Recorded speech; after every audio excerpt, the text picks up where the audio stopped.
if you wouldn't mind just introducing yourself, please. Of course. What's going on? I'm Chef Sakari Smithwick, chef and founder of Noble Promise. A little bit about me. I've been cooking for the past, I don't know, 15 years now. I started off at McDonald's. I used to think that was going to be my career path. And fast forward, I actually went to McDonald's. I ended up hating it right next to the college I decided to go to. And I fell in love with fine dining at culinary school, right? There was this class, it's called a Scarfier class, where they actually introduce you to fine dining. They pay for you to have a fine dining meal, right? And so I used to crumb my table. They were like, come in, you crumb your table. They pull out your seat. I'm like, what is this? This is insane. I was like, I want to do that. And so fast forward, I worked in really great kitchens. I left Madison Park, #1 restaurant in the world, helped gain a Michelin star when I was 24, traveled overseas, lived out there for a bit, and just came back. And after COVID, kind of shifted everything, as everyone kind of talks about a little bit, and started my brand Noble Promise. And so my name Sakari in Swahili, it means Noble Promise, which means you have a promising future and to keep to your word. So that's a little bit about what I've been doing. I've been featured on Hell's Kitchen, Chopped, and cool things like that. We have our new book, Save Your Journey, which I'm excited to talk about a little bit, but just super grateful and super happy to be here. Yeah. So let's start off with the first question.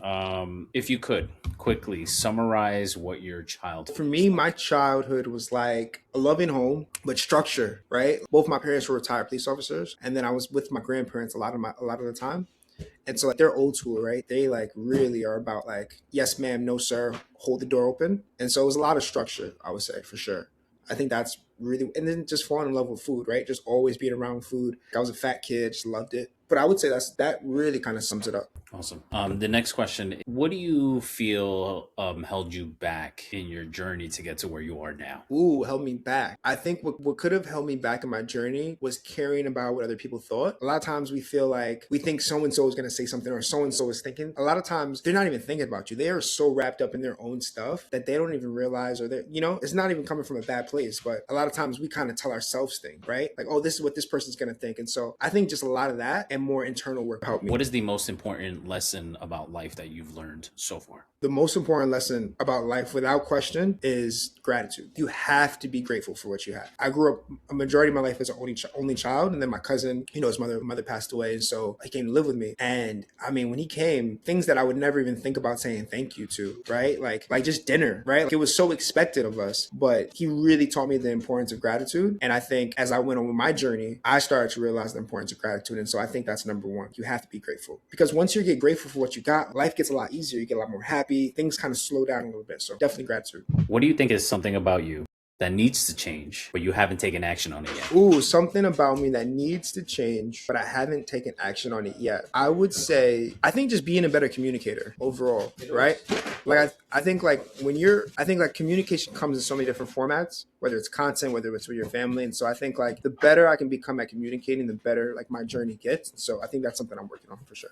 What does success look like for you? Success looks like enjoying your day to day, really just finding joy in the little things. And people put success with this metric of money. Some people it might be a family, it might be a house, it might be a metric of how many followers, how much social status someone has. But I think real success is really about joy and just, are you happy when you wake up? I think if you can master that, I think you've got the game already figured out. What is non-negotiable in your life? I take a lot of things. I'm open to a lot of things because I think empathy is so important, right?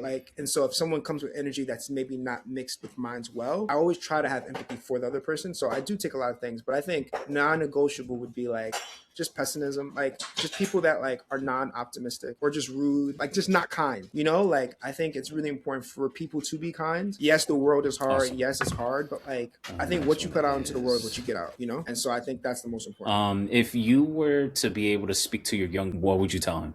I would tell my younger self, you're going to figure it out, dude. You know what I'm saying? You're going to figure it out. Just don't worry. Things are going to happen. Things are going to change, but you'll figure it out. That's what I think is. What do you feel has been a big moment for you of failure that you've learned from? I think you learn from all failures. My mindset is always if I do fail, I think about what the lesson is, then I'm going to look at it as failure. So some people could be Sakari, you didn't make it to the black jacket round. I got endless DMs. People saying Sakari, you should have had a black jacket or you should have won Hell's Kitchen, all these things. But even going through that experience is a win for me, So like, I don't know. And even if I have a failure, I just keep it pushing, Like I just keep it moving. So I don't even remember my failures if I have one, my L's. Like I just think like I just keep going and I just learn from them. I learn from them. What Sure. makes you feel valued? I think when people appreciate my work, that always makes me feel valued. Like I'm a creator. I'm a creative. I love art in all facets of art, right? Like the culinary arts is a branch of that. And so when people enjoy my food, when people enjoy a video that I might create, when people enjoy my art, whatever it is, like that makes me feel valued. Because like you're creating something, you're putting something out into the world, and there is a little bit of validation. But for 2026, what I've really been big on is like making myself proud. Like yes, it's important that people enjoy the things that you're creating, but really like, can you make yourself proud? I think that's what. And then one last question before we get into your book. How do you cope with all the movement and journey, success, failure, the ups, the downs? Like, how do you deal with that stress, or how do you deal with that being on your shoulders? Is there something that you practice on a regular basis, or what is it that you do to kind of reset and like? Yeah, 100%. I think daily gratification is number one, right? So waking up and knowing that your family's good, everybody's good, like that's so important, right? So I think daily gratification is number one. If I could be grateful for what I got, I'm good, right? But two, also I think routine, right? Like I try to go to bed at the same time. I try to hit the gym, every day, if not more often than not. You know what I mean? I think some type of routine gives you structure. Going back to like early as a childhood, like how I grew up, then Awesome. that allows me to be creative as I want in all the other facets of my life. I appreciate those answers. I would love to know a little more about your book. What made you Mhm. put this together? What is the expectation of it? What can we find in it? And who do you recommend reads this Oh, I book? love that. There's a lot of questions there. I'll start off with like, for me, the book. I was literally on a cruise ship. Swear to God, I was on a cruise ship. It was like 2:30, 3:30 in the morning, and I got woken up out of my sleep. I never get waken up in my sleep. Now it could have been like obviously like the ocean or whatever. And I was scrolling, and it hit me. It hit me right then, which was like I should write a book. And it's like a daunting thing, right? Like it's like, yo, you're 31 years old. At the time, I think I was like 28, 27, and I was like, you're gonna write a book, like. And I remember telling my grandmother I was gonna write a book, and she's like, what do you have to talk about? Like, what do you mean you're going to write a book? Right. And then it's the idea of like, and when we were coming up with the idea and it's changed and we figured it out. And like the number one thought process was like, how can we make this helpful to people? Like, how can this book actually help people? And so, and then we had to have some type of pride, confidence in ourselves to be like, we're still on our own journey. But the idea of Save Your Journey, the book, is like, it's really about enjoying the process. And it's really about that the journey is the reward, essentially. And so, like, a lot of times, and I'm even guilty of this, a lot of times we think we have to get to a certain destination, a certain view count, a certain number, a certain amount of money, a certain point in our lives to say that this is what we're going to do, right? Sometimes we feel like we're never enough. But the book contradicts that, which is saying that we're all enough if you can just save your journey, if you could just enjoy the process. Like why shouldn't more people write books if you have something to say? Like, you know what I mean? And so for me, it was about teaching people how to enjoy the process and enjoy the journey by not only just sharing my journey, sure, but also sharing the journeys of some of the world's greatest chefs, trials, tribulations, things like that.